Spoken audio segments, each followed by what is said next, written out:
Welcome back, everybody. Or I should say, welcome to CB News podcast. Today we'll be talking about the history of flooding in Winona. Started around 58 years ago in 65, and another big one again in 2007. So in 2007, there was a pretty big flood, exceeded 18.7 inches of rain, which is pretty insane, and cost the lives of 7 people and $200 million in damages. That's interesting because I did a bunch of research on flooding before I interviewed. If you haven't listened to our interview, we did a video interviewing a weather person from the National Weather Association in La Crosse, and so you can watch our video on that on our website. But we were talking about different facts with flooding and kind of an interesting one with that statistic. What'd you say it was again? How much water we got? It said around like 19 inches. Okay, so did you know that 6 inches of water moving fast enough can knock a person down if you're Really? trying to walk through floodwaters? So think about how dangerous that is if you really think about it. Yeah, that's terrifying. Not want to be caught up in that. No. Yeah, so that was in 2007 on August 18th.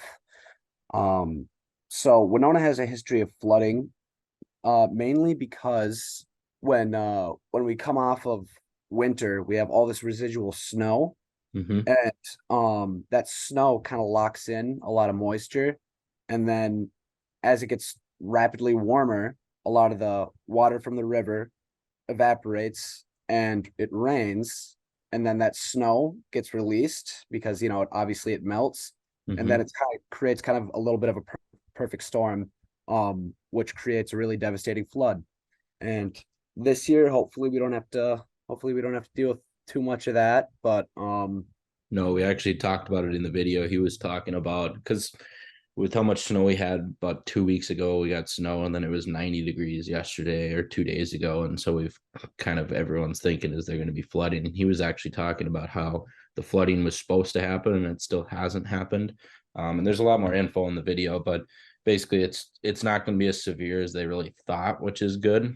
Um, but it's interesting because flooding is actually the most common natural hazard in the US. It beats really, out tornadoes, it beats out hurricanes, it beats out any other natural disaster, and flooding is number one, which is interesting. I mean, if you think about it in Minnesota terms, we have blizzards, we have tornadoes occasionally, but we don't have hurricanes, we don't have tsunamis. Like flooding is pretty common here, especially being on the river down here where everything from the north side of the state where we get all the snow comes down here. So that is pretty interesting. One last little flood here that happened in Winona a while ago.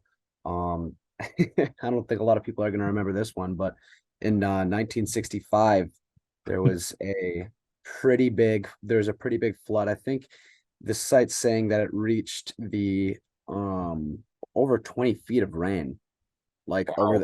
over the course of April 12th to April 19th, which is just insane. Building size of rain over that period of days, which this isn't giving me a real damage assessment or amount of people that were hurt or killed in it, but Mm-hmm. it does seem like um it did quite a lot of damage. I'm seeing a lot of these old timey photos. I'll probably throw something up on my blog for those of you who want to see that, or our blog, I should say, on CB News here. Mm-hmm. Um, but yeah, just seems like it absolutely devastated Winona in 65. So hopefully this changing weather doesn't get after us this year. It's definitely something to keep an eye out on when in Winona in the future. So, Mhm. well, sweet. Well, thank you for listening. And if you want to check out our video that we talked about or our blog, you can go to cbnews.com and that'll be it. Signing off.